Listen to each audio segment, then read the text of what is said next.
Disclaimer. इस channel में जो भी वीडियो हम अपलोड कर रहे हैं उसका पर्पस सिर्फ और सिर्फ लर्निंग पर्पस से है। हम किसी भी तरीके से बाइंग या सेलिंग का यहाँ पे प्रमोशन नहीं करते हैं या हम कोई टिप प्रोवाइड नहीं करते हैं। ये सिर्फ और सिर्फ लर्निंग पर्पस से ही है। Welcome friends. Good evening sir. Good evening. Congratulations. धन्यवाद। Good evening Ganesh sir, congratulation sir. Good evening. धन्यवाद इवनिंग सर, मुबारक हो सर। Okay, thank you Krishna ji. Good evening sir, congratulations. Good evening. Babu भाई कैसे हो? मैं ठीक हूँ सर। ग्रेट। आशुतोष भाई, आपका एक क्वेरी था ना, I was certified NISM certified earlier but I was certified for derivative analysis and mutual fund distributor. Two different certification I had earlier. Right now I became research analyst. तो thank you.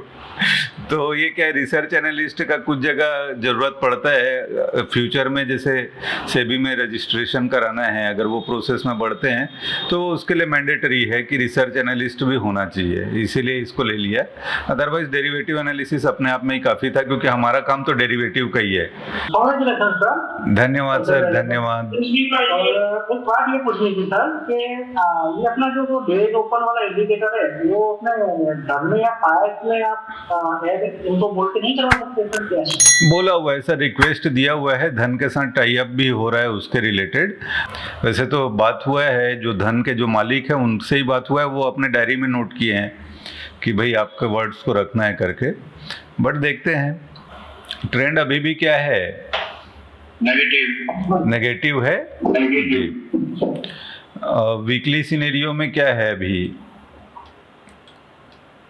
Down है sir, negative. नहीं, negative नहीं है ना, वीवेप का line ऊपर आ गया है। वीकली में पॉजिटिव 20 EMA के ऊपर है। हाँ ठीक है, वीवेप का लाइन 20 EMA के ऊपर है, मतलब ऊपर जाने के लिए ये कोशिश कर रहा है, मतलब ट्रांजिशन हो रहा है। ये ट्रांजिशन फेज है, डाउनवर्ड से अपवर्ड की तरफ मूव करने की कोशिश कर रहा है।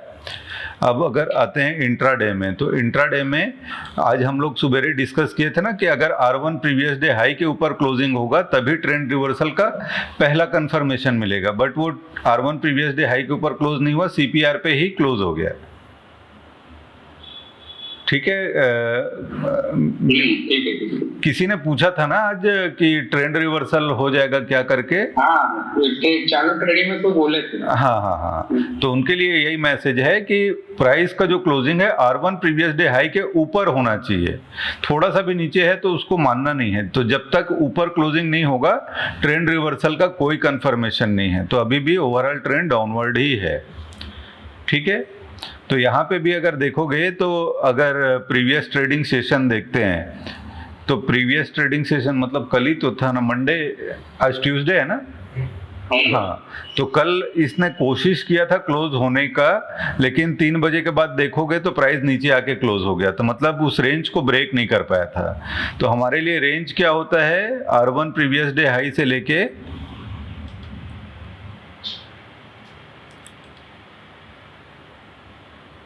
नितिन पवार जी आप बताइए, पिछले बार आप ही कंफ्यूज हो रहे थे ना टॉप और बॉटम निकालने में, डिस्टेंस। हाँ ठीक है, ये रेंज है। तो रेंज के बाहर जब तक क्लोज नहीं होगा तब तक हम वो मतलब ऊपर की ओर, मान लो ट्रेंड को जाना है तो ऊपर की ओर क्लोज होना चाहिए। नीचे का तो ट्रेंड है ही, नीचे तो जा ही रहा है ना। ओवरऑल ट्रेंड तो डाउनवर्ड है ही, मंथली में भी देख लो चाहे वीकली में भी देख लो, है ना। इंट्राडे में कोशिश किया था कि आज ट्रेंड रिवर्सल का सिग्नल दे, एक बार के लिए पार हुआ था बट वो वापस वहीं से फेल हो गया। ठीक है। अब अगर हम रेंज देखेंगे तो वो आज वाइडर CPR था कि नहीं, है ना। अगर हम देखेंगे तो R1 प्रीवियस डे हाई और S1 प्रीवियस डे लो, इन दोनों के बीच में 326 पॉइंट का डिफरेंस था। मतलब मैं बोला था ना 250 से 250 से ज़्यादा है, मतलब उसको वाइडर ही आपको कंसीडर करना है। अब कल का केस देख लेते हैं। तो कल के केस में R1 प्रीवियस डे हाई और ये हमारा S1 प्रीवियस डे लो, आज भी कितना आ रहा है कल के लिए? 300 ही आ रहा है। 300 भी आ रहा है। तो मतलब कल भी कंपैरेटिवली वाइडर CPR ही है। है ना। तो आज के रिस्पेक्ट में भले थोड़ा सा कम है लेकिन फिर भी वाइडर सीपीआर है, तो हमारे को फर्स्ट हाफ में अच्छा अपॉर्चुनिटी मिल सकता है कल के डेट में भी। अगर मान लो ऊपर खुलता है सीपीआर पे,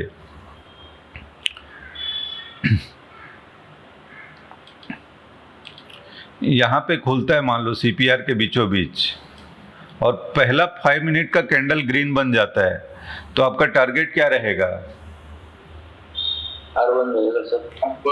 R1 पहला टारगेट लेना है। एक बार के लिए एग्जिट कर देंगे, जरूरत पड़ेगा तो हम दोबारा एंट्री करेंगे। डिपेंड करता है विक्स लेवल का, क्योंकि विक्स लेवल तो अभी फॉर्म होगा नहीं या उसका दिखेगा नहीं। विक्स लेवल तो कल ही देख पाएंगे ना हम लोग, है ना। तो विक्स लेवल अगर बीच में है तो या दूर है यहाँ से, तो हम विक्स लेवल का टारगेट ले सकते हैं। कई बार विक्स लेवल पास में ही होता है ना। जैसे अगर आज का हम लोग देखेंगे तो आज विक्स लेवल कहाँ पे था? लाइंस आ नहीं रहे हैं, लाइंस हाइट क्या होगा, सेट स्टाइल में होगा, स्टाइल में। ओके ओके ठीक है। तो विक्स लेवल हमारा टारगेट होना था आज, ठीक है जी सर, है ना। विक्स लेवल के बाद फिर उतना रिलायबल नहीं था, क्योंकि वाइडर सीपीआर था, तो नॉर्मली इतना वाइडर सीपीआर में पार होता नहीं है। तो ठीक है, आपको मौका दिया और यहाँ के जाते जाते तो लगभग सारे लोग ठीक ठाक कर लिए थे ना। जी सर, है ना। तो वही है, 5 मिनट हो या 3 मिनट हो, विक्स लेवल एक बार देख लेना है। और एक आध दिन जब कंफर्म हो जाएगा किसी दिन कि भाई ट्रेंड रिवर्ट होने वाला है, तब भले हम आगे बढ़ेंगे उसमें, ठीक है। तो विक्स लेवल इंपॉर्टेंट हो जाता है जब वाइडर सीपीआर होता है।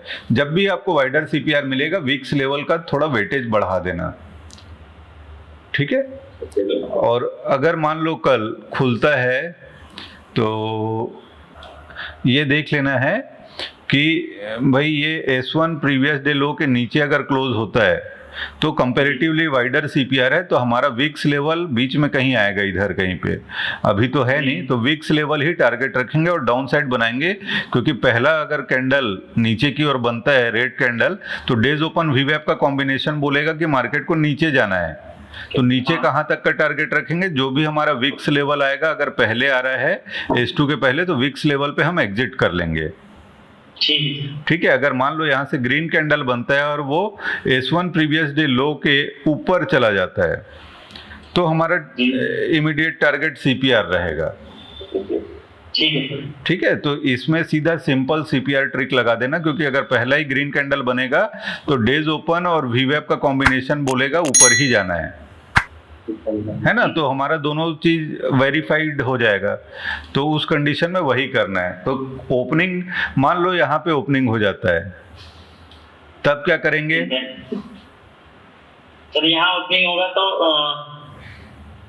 सर डेज ओपन और वो वीवैप का जो लाइन होगा वही डिफाइन करेगा।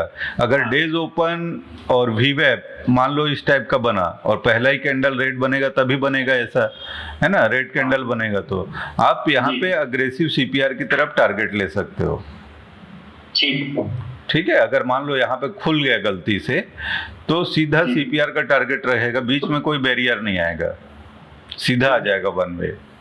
और पहला ही ग्रीन कैंडल बन जाएगा तो ये फॉलो थ्रू कैंडल का वेट कर लेना, या 5 मिनट के बाद नेक्स्ट कैंडल का वेट कर लेना, फिर वो विक्स लेवल जो भी आएगा उसके हिसाब से वो आगे बढ़ जाएगा, ठीक है। तो बिल्कुल ज्यादा कॉम्प्लिकेटेड या कंफ्यूजन नहीं करना है, बिल्कुल सिंपल सीपीआर ट्रिक वाला वीडियो देख लिए हो ना?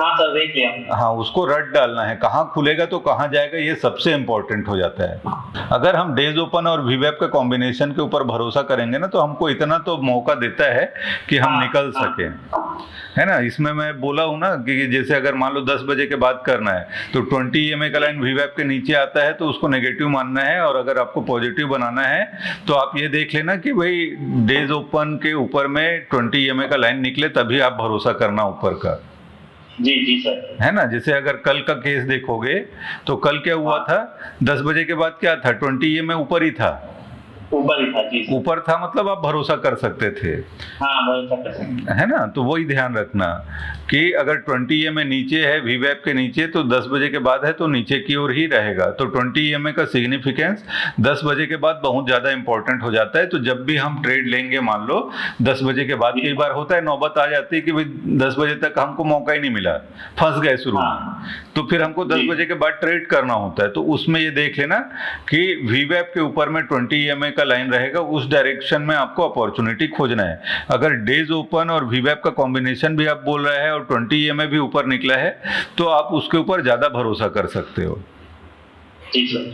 ठीक है, ठीक है सर। जैसे यहाँ है 10 बजे के बाद 20 EMA का लाइन नीचे ही था, तो जितने बार भी उछल रहा था नीचे की ओर ही जा रहा था, लेकिन हमारा सेटअप बोला था ऊपर, जी। है ना। तो हमको अगर करना भी है तो यहाँ पे थोड़ा सा व्यू कॉन्ट्रेरियन कर सकते हैं कि भाई हम कॉल सेलिंग में जाएंगे ना कि कॉल बाइंग में, अगर अप साइड का सिग्नल मिल रहा है तो, क्योंकि ओवरऑल ट्रेंड हमारा डेज ओपन VWAP कॉम्बिनेशन तो आप बोल रहा है, लेकिन मान लो हमको डाउन साइड सिग्नल देखना है, लेना है, तो कॉल सेलिंग ज्यादा अच्छा रहेगा पुट बाइंग के रिस्पेक्ट में, है ना। तो कई बार हमको बायर और सेलर वाला डिसीजन लेना पड़ता है कि कई बार हम सेलिंग करते हैं, तो CPR ट्रिक इंपॉर्टेंट हो जाता है और उसके साथ डेज ओपन VWAP देख लेना। 10 बजे तक टारगेट हो गया तो ठीक, अगर वाइडर है, मान लो CPR के बीचों बीच खुलता है तो थोड़ा सा इंतजार करेंगे कल, है ना। कल वैसे तो लाइव में रहूंगा मैं भी। फ्रेंड्स, अगर आपको ये कंटेंट अच्छा लगा तो वीडियो को लाइक जरूर कीजिए और अगर चैनल पे नए हैं तो चैनल को सब्सक्राइब कीजिए।